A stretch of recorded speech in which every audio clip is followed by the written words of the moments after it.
the NFL has been taking the position for the past few weeks, Chris, that the league plans to play full season, full stadiums.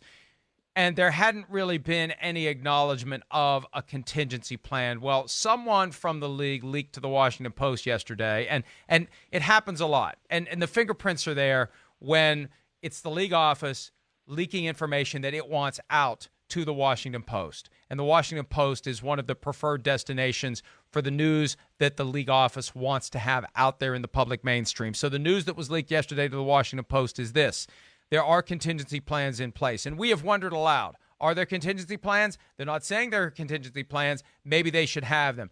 Those contingency plans include a shortened season. And Peter King has spitballed on the possibility of 14 games or 12 games.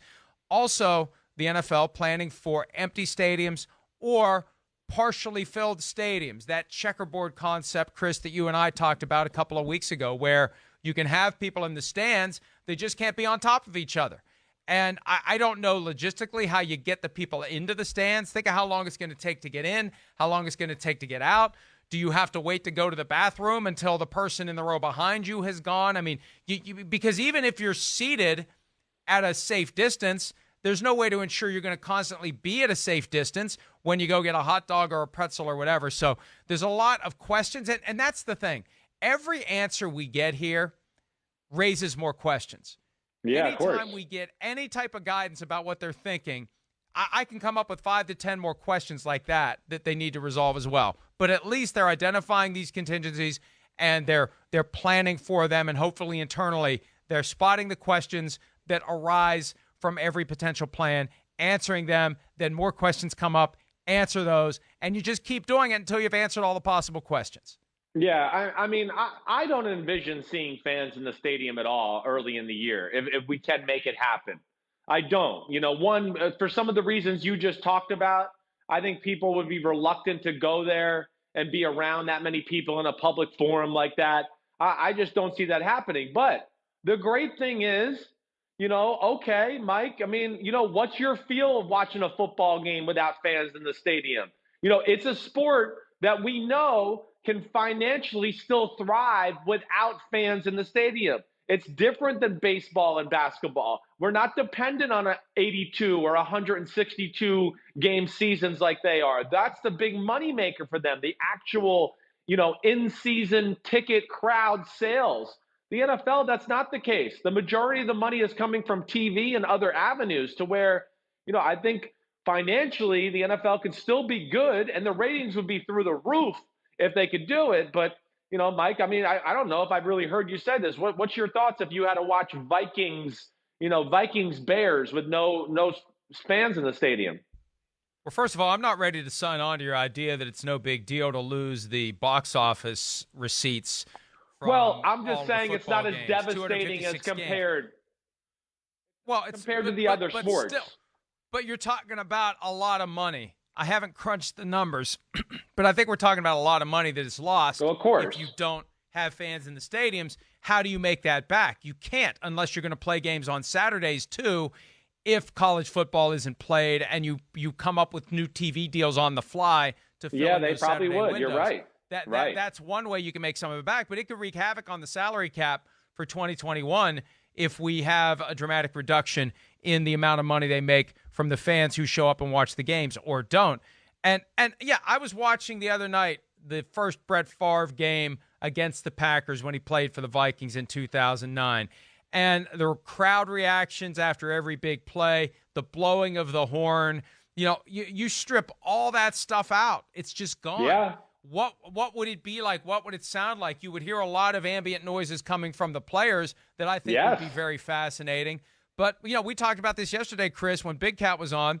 Kirk Cousins made comments earlier this week suggesting that from his perspective, it would be refreshing to not have the crowd noise. And really, when you think about it, at home, as a quarterback, you don't have a whole lot of noise when you're trying to go up to the line of scrimmage and figure out what you want to do. On the road, it becomes deafening in certain places. You take that out of the equation. Yeah, I don't care about playing in Seattle or New Orleans because I can at least hear myself think and I can let my offensive teammates know what I'm doing. Well, definitely. I mean, I think there are some positives. Like you said, we're going to hear players say things that, hey, listen, they might not be for kids, 14 and under, but it's going to be some interesting language we're going to pick up on the NFL football field. You can always pump in crowd noise if that's what we wanted to do, just to make us all feel a little bit more, normal watching a football game. So that's a possibility. No. That's like putting a laugh track on a sitcom. We do not need I don't simulated want that either. crowd I'm reaction. just throwing it out there. I don't want that either. I want to hear Tom Brady cuss out his offensive lineman when they don't pass protect him, or Aaron Rodgers yelling at a receiver for running the wrong. I mean, to me, that would be entertaining, let alone, Mike. My biggest thing is you want to talk about a psychoanalysis experiment. I mean, I would really be intrigued to see which guys can bring themselves up to a level of intensity with no fans there as compared to the guys that, hey, listen, in a 52-man locker room, 32 of the guys, 35 of the guys, they love football. They're in on it. They live it. This is what they do. But you do have a faction of guys who they just play football. They don't go home and watch Monday Night Football or Sunday Night Football when the day's over. They just show up and do their job. They like playing the game, but they're not emotionally invested in it, like life-wise, all the time. And that, to me, would be entertaining as well, to see who could rise to the occasion and who doesn't. And I think there are plenty of guys who would trade not having fans in the stands for home games if it means not having fans in the stands for road games. It's 8 times a year you're walking into a hostile environment, some more hostile than others, and they're yelling at you, they're taunting you, they're swearing at you, they're dumping beer on you. You take that out of the mix, you got not significantly less stress as a football player, because there are still plenty of ways to be stressed out and plenty of demands and expectations, but you take those opposing crowds out of the mix and your life gets a little bit easier. So who knows how that's going to play out. And Chris, again, more questions, because I think when we get back to the point where it's okay for people to attend these games, that doesn't mean they're going to. You're going to have people who give up season tickets they've had for years. You're going to have waiting lists evaporate. You're going to have issues with sellouts. And one last point before we take a break. Yeah. When Dr. Fauci came out and said recently that sports can return if teams are quarantined and stadiums are empty, that's that Arizona concept we've heard for baseball, and I've spitballed the idea of taking all the teams in the NFL to some remote location and keeping them there for the season. There's going to be some players who say, I'm not doing it. I'm just not doing it. Yeah. Plenty will. The ones without families, the young guys without families, who cares? But the people who have spouses and kids, they are not going to want to be away for 4 months. So even though that's a practical way to get a season in, you're going to have plenty of players with highly recognizable names who say, thank you, but no thank you. I'm not going to do that. Well, what if they're just quarantined to the way they are right now, but yet they can go to the football facility and then they get to go back home, right? I mean, I'm just posing questions here, just to see where that goes. And if you're doing strict testing of the whole organization on a weekly basis, then everybody can still live their life to where, okay, we're going to the football facility, but after, you have to go home and continue with the quarantine and the social distancing. These are things too, to me, like the NFL needs to start right now getting out and like polling the players and the organizations and the coaches and the front office people. How comfortable would you be if we did this? How comfortable would you be if we did that? They have to start gauging how this will go. Me, I want to see it happen because I'm selfish, yes, but 2, I think it'd be a great Band-Aid for America. I really do. I think by the time August and September come around, we are going to be starved for something. And I think a lot of NFL players are not intimidated by COVID-19.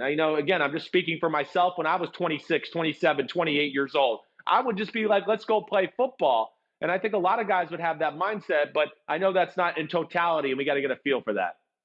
Keep this in mind, though. They're going to have to talk to the union. The union's going to have to agree. Right. And whatever they do, they're going to have to come up with a way to let guys opt out without some sort of draconian financial penalty. And for some guys, maybe they'll say, I don't want my salary this year. I'm fine. I choose not to play this year. That's another thing that I think is going to make the players want to play. What? That right there. Some guys, Mike, like we always talk about, they only go, I only got 4-year career here. I need to strike and play. I'll play. I don't give a damn. I need the money. And I think a lot of 24, 25-year-old guys would think like that. And that's where it gets intriguing in a good conversation. You're right. We got to talk to the NFLPA and get these conversations going. Hi, I'm Mike Tirico, and thanks for watching. Make sure to hit subscribe for the latest news and highlights from NBC Sports.